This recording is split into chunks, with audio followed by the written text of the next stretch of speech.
dear students. I am Nimra from Chemistry Department and today we are going to start chapter number 3 from the chemistry book. So chapter number 3 हमारे पास है group number 3A and group number 4A elements. हम लोगों ने chapter number 1 के अंदर हमने basic concepts पढ़े, जिसके अंदर साथ ही हमने कुछ उनकी इलेक्ट्रॉनिक कन्फिग्रेशन पढ़ी। हमने ये पढ़ा कि आयनाइजेशन एनर्जी क्या है, electron affinity, position of hydrogen and मुख्तलिफ तरह के पैरामीटर्स को डिस्कस करने के बाद हमने चैप्टर नंबर 2 के अंदर पहले दो ग्रुप्स को डिस्कस किया था, that was group number 1 and group number 2। Group number 1 जिनको अल्कली मेटल्स कहा जाता है, ग्रुप नंबर 2 जिनको अल्कलाइन अर्थ मेटल्स के नाम से हम जानते हैं। अब बात होती है group number 3 and group number 4, यानी ग्रुप नंबर 3 जिसमें हम बोरोन के मेंबर्स की बात करेंगे और ग्रुप नंबर 4 जहां जिसको हम कार्बन फैमिली भी कहते हैं, यानी कार्बन और उसके नीचे जितने भी एलिमेंट्स मौजूद हैं उनको हम वन बाय वन डिस्कस करेंगे कि जनरल उनके अंदर प्रॉपर्टीज का क्या पैटर्न होता है और कौन से एलिमेंट्स हैं जो अपने ही ग्रुप मेंबर से डिफरेंशिएट कर जाते हैं। तो सबसे पहले अगर बात की जाए तो एल्यूमिनियम जो है ये हमारे पास अपने मुख्तलिफ तरह के बॉक्साइड्स, यहाँ चूँकि हम एल्यूमिनियम की बात कर रहे हैं, ग्रुप नंबर 3 में बोरोन के बिल्कुल नीचे एल्यूमिनियम एक मेंबर है जो मौजूद है, जिसके बारे में हम डिस्कस करेंगे। बोरोन के बारे में हम ऑलरेडी डिस्कस कर चुके हैं। अब बात है एल्यूमिनियम की। एल्यूमिनियम को सबसे पहले कहाँ से हासिल किया जाता है? मुख्तलिफ तरह के ओर्स मौजूद होते हैं एल्यूमिनियम के, उनमें से एल्यूमिनियम का एक और है बॉक्साइड, उसकी इलेक्ट्रोलिटिक प्रोसेस उससे पास करवाया जाता है, उसमें से इलेक्ट्रिसिटी पास करवाएंगे, कंडक्शन होगी, उसके नतीजे में हमारे पास एल्यूमिनियम जो है वो ऑब्टेन होता है।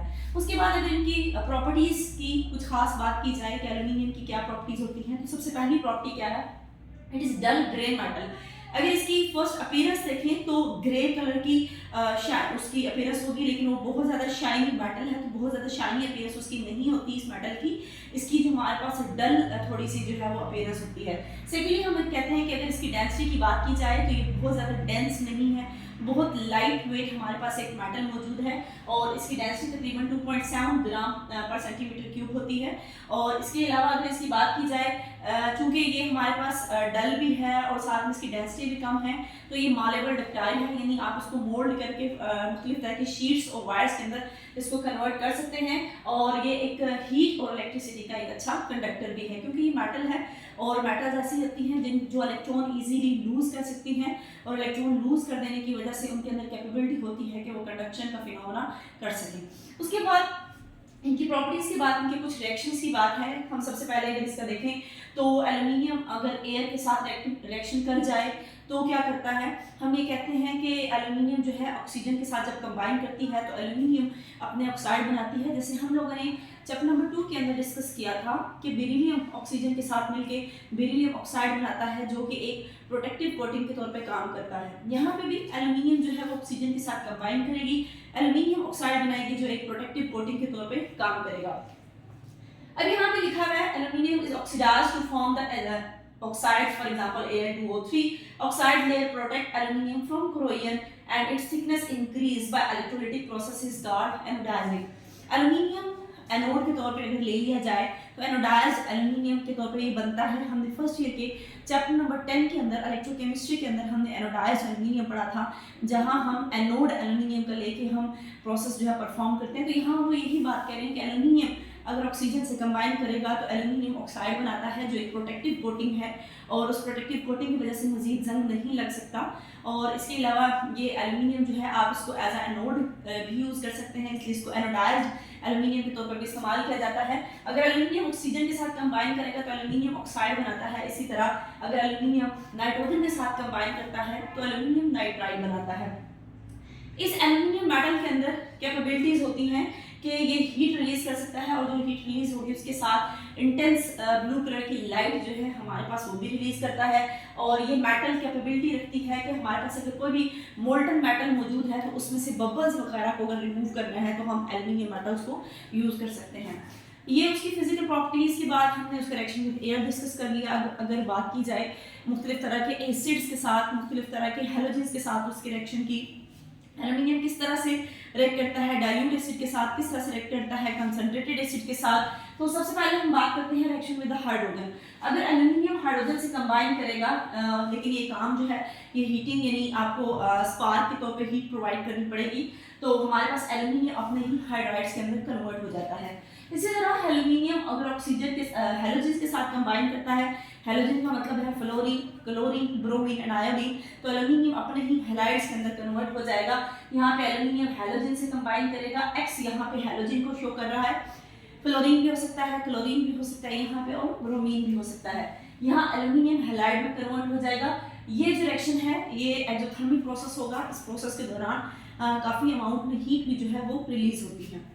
उसके बाद अगर हम रिएक्शन विद एसिड की बात की जाए तो एल्यूमिनियम अगर डाइल्यूट एसिड है तो उसके साथ रिएक्शन इतने अच्छे तरीके से नहीं देता, लेकिन हाँ अगर कंसंट्रेटेड फॉर्म में एसिड मौजूद हो तो उसका रिएक्शन का पैटर्न बिल्कुल डिफरेंट होगा। तो हम ये कहते हैं dissolve in the dilute acid and give hydrogen gas.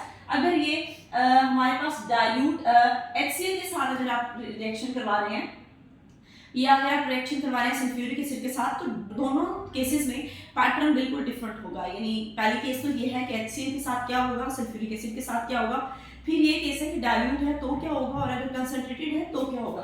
तो सबसे पहले अगर HCl के साथ इसका रिएक्शन देखा जाए, और लेकिन HCl अगर डाइल्यूट फॉर्म में है तो उसके साथ ये रिएक्शन करके एल्यूमिनियम क्लोराइड बनाएंगे प्लस हाइड्रोजन रिलीज करेंगे। लेकिन अगर आपके पास डाइल्यूट HCl की जगह डाइल्यूट सल्फ्यूरिक एसिड इसमें ऐड कर दिया जाए तो हम ये कहते हैं कि एल्यूमिनियम इस केस में रिएक्शन नहीं शो करता। लेकिन अगर आपने जो एसिड डाला है वो HCl की जगह सल्फ्यूरिक हो और डाइल्यूट की जगह कंसंट्रेटेड हो तो फिर रिएक्शन होगा और उसके रिजल्ट में सल्फर डाइऑक्साइड गैस भी जो है वो रिलीज होगी। तो नेक्स्ट हमारे पास है रिएक्शन विद मुख्तलिफ तरह के। हमारे पास अगर अल्कीन्स की बात की जाए, एसिड के साथ रिएक्ट करता है या नहीं करता, बेस की तरह के साथ रिएक्ट करता है या नहीं करता, तो एल्यूमिनियम भी एम्फोटेरिक है। ये हमारे पास एसिड के साथ और बेस के साथ दोनों के साथ रिएक्शन करने की एबिलिटी रखता है। और हम ये पढ़ चुके हैं कि अगर कोई भी मेटल एसिड या बेस या कोई भी चीज़ अगर किसी एसिड या बेस दोनों के साथ रिएक्ट कर सकती है, कभी वो एज अ एसिड के तौर पे बिहेव करे और कभी वो बेस के तौर पे बिहेव करे, तो ऐसी चीज़ को हम एम्फोटेरिक कहते हैं।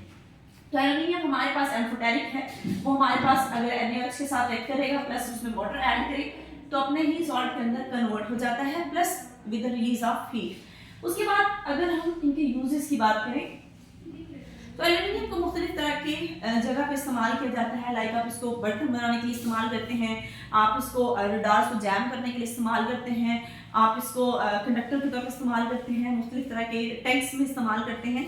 लेकिन डिटेल से इनके यूजेस को डिस्कस करते हैं। सबसे पहला, एल्यूमिनियम जो है वो लाइट है, इसका वेट बहुत लाइट होता है एज कम्पेयर टू आयरन, और इसकी टेंसाइल स्ट्रेंथ बहुत स्ट्रॉन्ग है। यानी आप इसके किसी भी शेप में इसको मोल्ड किया जा सकता है, ये टूटेगा नहीं, तो इसलिए हम इसकी कहते हैं कि टेंसाइल स्ट्रेंथ इसकी ज़्यादा है। और ये हमारे पास मुख्तलिफ तरह की ट्रांसपोर्ट, क्योंकि ये जो बर्डन है ये हैवी फोर्सेस को बर्दाश्त कर जाता है, इसलिए जितनी भी हैवी इंडस्ट्रीज हैं उनके अंदर इसको इस्तेमाल किया जाता है क्योंकि ये इजीली ब्रेक नहीं होगा।